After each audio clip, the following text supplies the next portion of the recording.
inform them. Then they have 60 days to either get that approval from Congress or disapproval, which in the case of the 3 presidents I just named, all got disapproval. And then you have 30 days to withdraw. I think Congress has to be part of military action. They have to be consulted, and they ought to have approval, at least to remain in the long run. Because at the end of the day, it shouldn't be left up to just one person. It's too big a decision. But we also ought to listen to the military personnel and experts and the generals in any battlefield before we make rash decisions regarding peace or war, to say the least. But absolutely, Congress ought to be consulted, and ultimately they ought to have a lot to say about it. Okay, thank you. Ms. Collison? I think going into any military conflict, wherever it is in the world, is such an incredibly big decision, important decision, that it needs to be made with at least the leaders of Congress. I don't support a president working outside of them, unless, as you said, it's in an extreme circumstance, and then it should be very, very limited.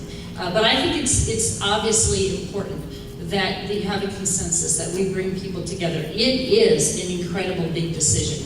It means not only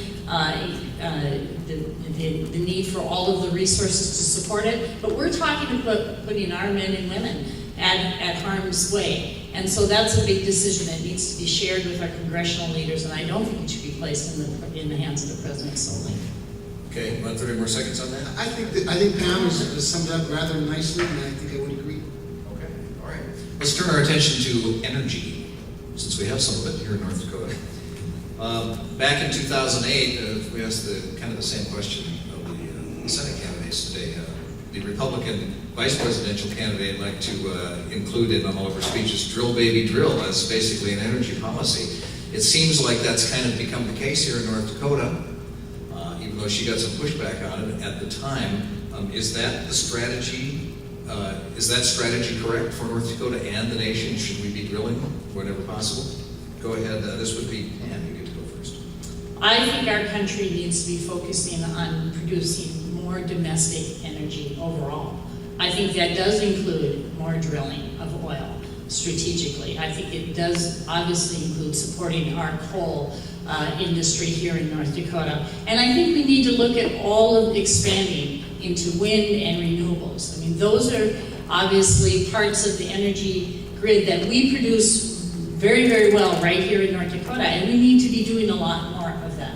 Obviously, it lends itself long-term to the energy independence of this country. That's good for us. It's good for us as a nation. It's key in helping keep us independent from those countries that we don't want to be doing business with. It's in our best interest long-term. It also creates tremendous jobs. We see that right here in North Dakota. The jobs in the energy sector are part of what's really chugging this economy along, and they are important. But all of this, of course, has to be also managed well. And I think especially here in North Dakota, part of the lesson for us is that we need to be doing a lot more to be able to position North Dakota's communities so that they can manage all of this. We need more roads, we need more transportation infrastructure, we need more ability to move that oil.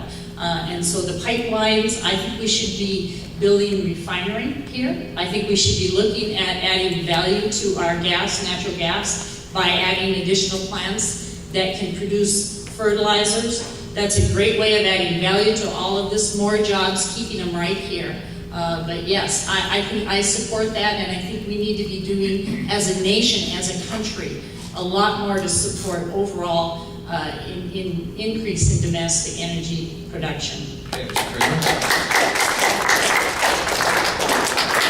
Well, that's very encouraging. Last week at a Public Service Commission meeting, I announced the 4th 100 million cubic feet per day natural gas processing facility built by ONEOK in the state. And the Democrat Party put out a tweet attaching the tweet to an AP story about this wonderful new expansion of natural gas processing in our state, with a criticism of me and linked to the business. When I looked at that, I think, was this my campaign or their campaign that did that?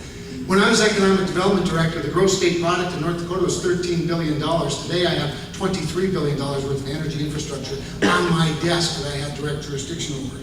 Drill, baby, drill may be, it's a fun catchphrase, but it's a little extreme.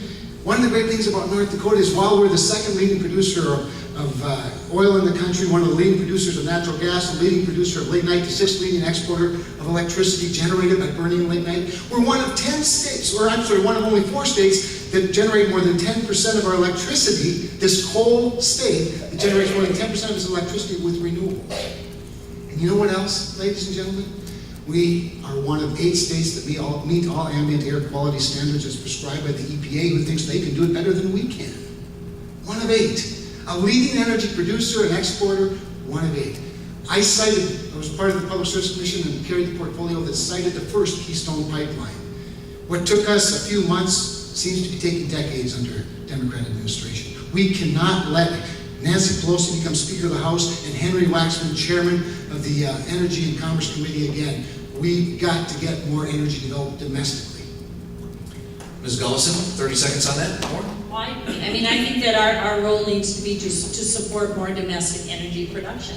What we're doing here in North Dakota, obviously, is a tremendous example. But we can be doing it well. We can manage it so that people are protected, so that we're protecting the natural resources, but so that it benefits our country long term. That's, I think, an important policy for us to be pursuing, and I think we should be doing it together. I don't think anybody should be serious about impeding or imposing what we're doing here to be able to really support domestic energy production. It's good for this country. 30 seconds more, Mr. Cramer. And yet impeding fossil fuel development in the United States of America is part of Barack Obama's second term high priority. He just said it the other day. That's exactly what he wants to do. Can you imagine Nancy Pelosi federalizing fracking, what that would do to domestic energy development? Let's turn regulation back to the states where it belongs in the first place, including over federal lands. And you know what's so great about North Dakota? Most of our energy development happens on private land. And as a regulator, I see that wonderful natural relationship between the energy developer, that is to say the corporate citizen and the local citizen. And I always tell the corporations, you have a lot more to fear from the guy that owns this land than you do from the EPA or Public Service Commission regulator. Okay, you brought up fracking. Let's talk about that a little bit. Mr. Cramer, you're first. Are you committed to the continued use of fracking to get the oil out of the ground, both in North Dakota and in other states all around the nation? Well, I think every state ought to have its say about this, Charlie. I don't want to see it federalized. We're blessed in North Dakota. Our oil is 2 miles under the ground. It's almost 2 miles under the closest aquifer. And then, they drill another 2 miles out. So the reality is that fracking is not going to impact the water supply in North Dakota. Our geography and geology might be different than other places, but I think states are capable of handling that issue based on their knowledge of where they live. I'm committed to it, and to this point, by the way, the idea that fracking is some sort of new technology, of course, isn't true either. They've been fracking for 50 or 60 years in this country. New technologies, more advanced technologies to be sure, but in all of those decades of fracking for natural gas and oil, there's never been a single incident where groundwater was negatively affected by fracking. So we got to avoid the extremes and avoid these outrageous sort of statements that are just kind of designed to create fear, and face the reality and be supportive of fracking and make it a state regulatory issue, not a federal issue, which is what Barack Obama wants. Ms. Gullison? Well, I know this. Secretary Salazar was in our state a few months ago in April, and he came here basically to say that he supports what we're doing here, that he supports the fracking that is occurring here in the state of North Dakota, and he deems it safe, and he understands that it's good for our state, obviously, to be able to drill down and be able to reach those deep, deep seams of oil.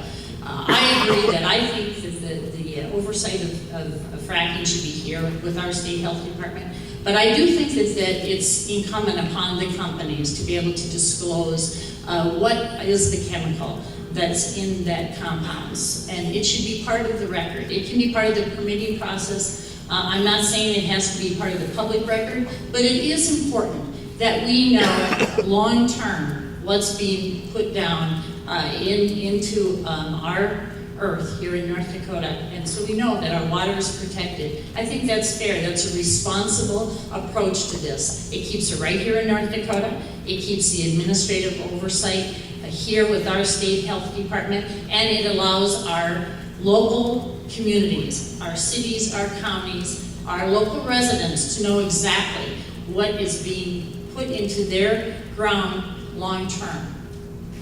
You want 30 seconds more on frack? Sure I do. Development in general. In 1997, Basin Electric came to the North Dakota legislature and asked for a 10-year property tax exemption on pipelines that would take CO2 to the oil fields for enhanced oil recovery. That bill got 46 votes in the Senate, passed 46-0. It passed 92-1 in the North Dakota House of Representatives. The one vote is my opponent. Who do you trust to make sure that we have free market, freedom, energy development, and oil development in North Dakota? I think we should know. Ms. Gullison, 30 more seconds. Well, that's just wrong. That's not my record. I've been very, very supportive of North Dakota's coal industry. I've been very, very supportive of sequestration. I think it's an important component added to the process that's added value to this company long term. And that's just not my record. Okay, we can, we'll check that out on our iPhones. See who's right. Tax breaks for the wind energy sector are set to expire at the end of the year. And so all that uncertainty swirling around those is having an impact on the wind turbine business right here in North Dakota. So are you, Ms. Gullison, you could go first, by the way. Are you in favor of reenacting those tax credits for wind energy? I am. I support the extension of the production tax credit. I think it's very important to the long-term sustainability of this industry. And obviously it contributes to our overall energy use in this country. But it's been an incredibly important market for North Dakota. It's created a lot of jobs.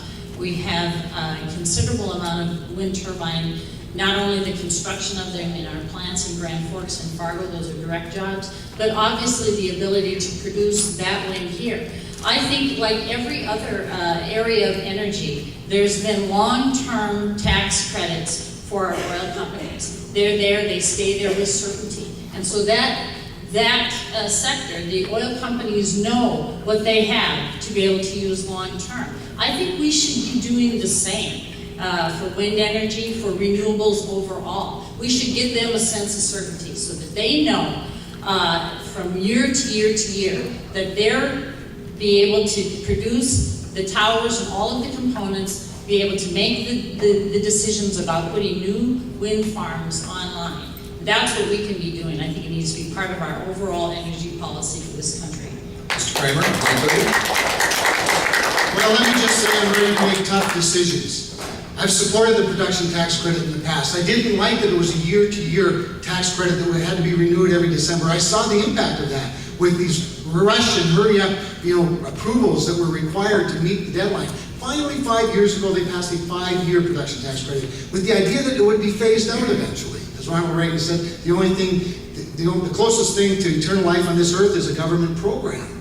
The reality is we've built 1,500 megawatts of wind in North Dakota because of the production tax credit and other things. And we've seen some advances in the technology.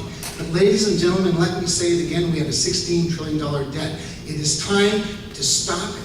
I don't support the extension of the production tax credit at the end of this year. And I know there are a lot of North Dakotans that disagree with me. But we have a $16 trillion debt that we have to get a handle on, and we have to do our part too. And as we see it, we'll see if the market supports this wind energy. And by the way, a tax credit is not the same thing as a tax deduction. This 2.2 cents a kilowatt hour that the federal taxpayer pays right to the companies, is not the same as being able to deduct your expenses for doing business. It's a subsidy versus an incentive, a deduction that actually lessens the burden and allows you to keep more of your capital. So we don't have a mandate in North Dakota, and yet we have over 10% of our energy created by renewables. We can do that nationwide if there's a demand for it. If there's a demand for it, people will pay for it. But we can't continue the subsidies. 30 seconds more on that, Ms. Gullison. I think this is one of the areas where we really do need to support it long term. It is going to be an important component to our country's long-term energy independence. And we've obviously started an industry that is doing very, very well. This whole fits and starts, starting up with a year and 2 years and 5 years of tax credits and then ending it. That's not what we do for a lot of the other areas of energy. We give them long-term predictability, and we make sure that they have some certainty so that they can make business decisions that support that. We need to be doing the same, I think, for our wind industry. 30 more seconds. That I agree with. Everybody ought to be treated exactly the same. The same deductions and the same benefits, but not extra benefits or deductions. In early stages of technology development, perhaps. But if it's doing so well, this industry, why can't it do well without a subsidy? And by the way, we have an 800-year supply of lignite coal under the ground in North Dakota at today's technology. It's a long time, 800 years. We can generate a lot of electricity, not to mention the vast gas supplies that are now available in this country to further enhance our energy independence. Okay, we're running out of time. I want to move on to one more category here that we should get in, and I would like to follow up. No, I'm not going to do that. Okay. We'll stick with, we'll move on. For purposes of this question, I want, this way I want to get the answer out of you, because I'm afraid I won't get an answer from you if I don't ask the question the right way. The Affordable Care Act, or Obamacare, as people like to call it, some people like to call it, if it should be repealed by the new Congress, what parts of it do you like and you would like to work to put back in? So if the Obamacare went away, what parts of it do you like and would you work to get back in to place for the people of the United States? And this time we start with you, Mr. Cramer. Sure. One of the things that we have to ensure, and by the way, I support the repeal and the replacement of Obamacare, lest there be any question about that, but is the Medicare reimbursement rates. That's a matter of fundamental fairness. Frankly, I find it somewhat offensive that we call it an amendment, this frontier amendment. I understand what an amendment is in Congress, but fundamental fairness shouldn't require an amendment. You ought to get paid the same for the good work you do on behalf of the citizens you support, wherever they live. A doctor is a doctor and has tremendous expenses in getting to become a doctor. I like, frankly, one of the things, and this is an area where I differ a little bit perhaps from some of my conservative friends, but I like the higher age of being able to remain on your parents' program, because part of an insurance policy and part of young people, of course, young people that age from 21 to 26, as you know, they never get sick and they never get hurt. The reality is that they don't think they do, but it is a pretty good time in their life, and we can probably afford that, and probably in today's society and economy, we can do that. We ought to do for the country in the Affordable Care Act in healthcare what we do here in North Dakota, and we ought to be able to create competition, limit the great big awards for malpractice lawsuits, and we ought to be able to provide a comprehensive care and a system for comprehensive coverage for people who have pre-existing conditions. But we can't punish the system to do it. We can deal with those things separately, but we have to first repeal this offensive mandate, this now tax, and replace it with something better. Okay, Ms. Gullison, minute 30 on that. Well, I would retain the Frontier Amendment. I think it's critically important for North Dakota hospitals, $650 million to be able to help cover additional costs for Medicare reimbursement. That has been a long fought after amendment. It was finally included in the American Health Care Act, and it's been an important provision for North Dakota hospitals. I would also make sure that I kept the prescription drug coverage, the donut hole coverage, that additional coverage for senior citizens. It's about $650 a year. That's been very, very important and covers those costs. I would keep the allowance for young people to stay on their parents' program until age 26. I think in today's economy and with extended education, that's fair, keeps everybody going. The other piece I think is critically important is pre-existing conditions. Removal of the ability to have insurance companies drop you when you've been diagnosed for breast cancer or any other major illness.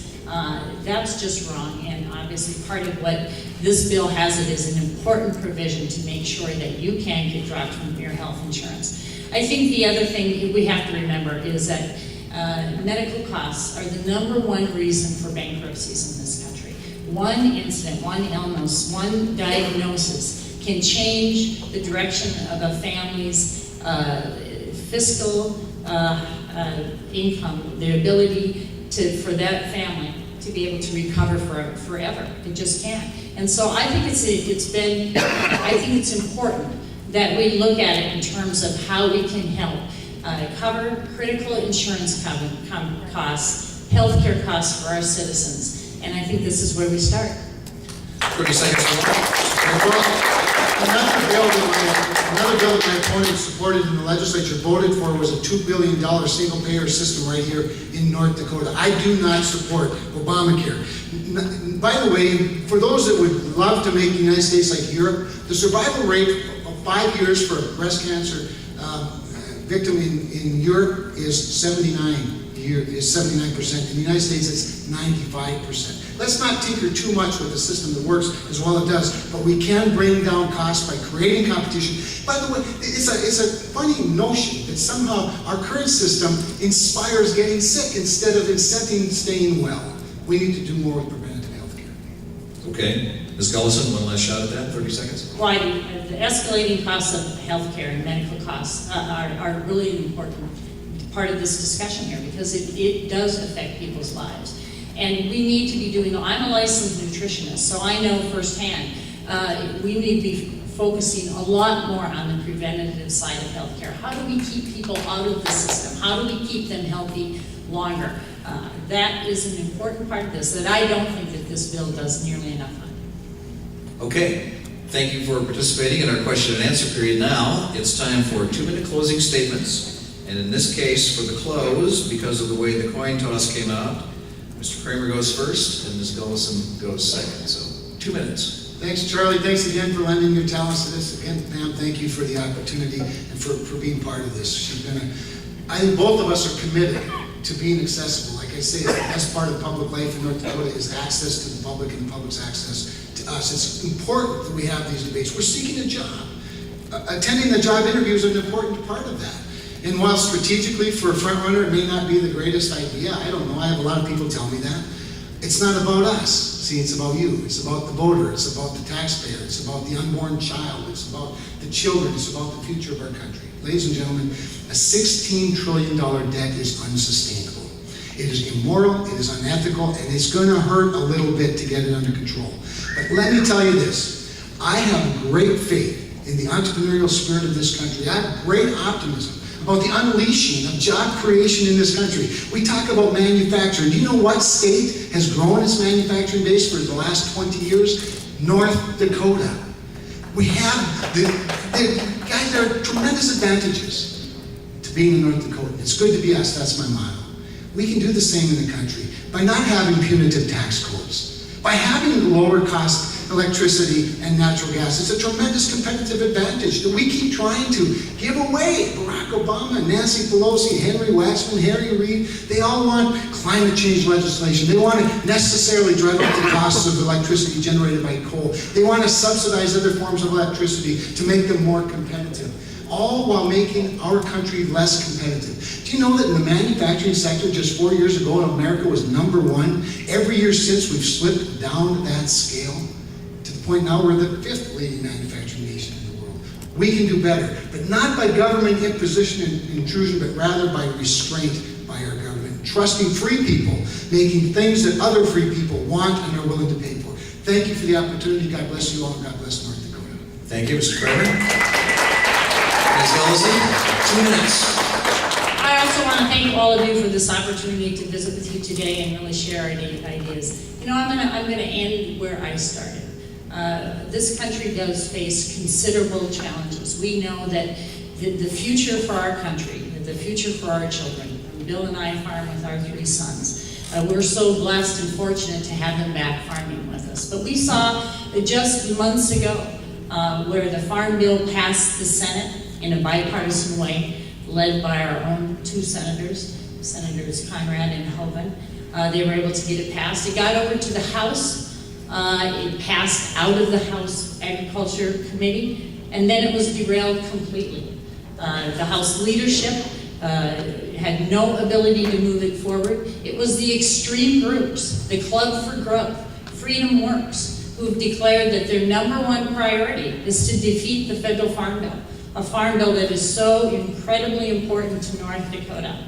And that, to me, just points to everything that's wrong with Congress.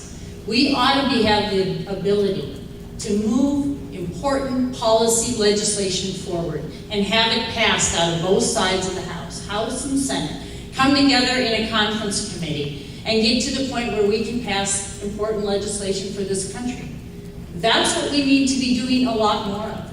And I think what we saw happen with regards to the passage of the Senate Farm Bill is what we need to see happen with across the board, with every agency and every budget. Every one of them should be asked to come up with a reduced budget that's accountable, that's more affordable, that finds and identifies key cuts. That farm bill is about 10%, and we need to do that across the board. And then we need a House that will work with the Senate. We need to stop the politics, the political stalemates, and get on to moving policy forward that supports and strengthens America. And that's why I'm running. Thank you so very much. Thank you very much to our candidates. Thank you for attending.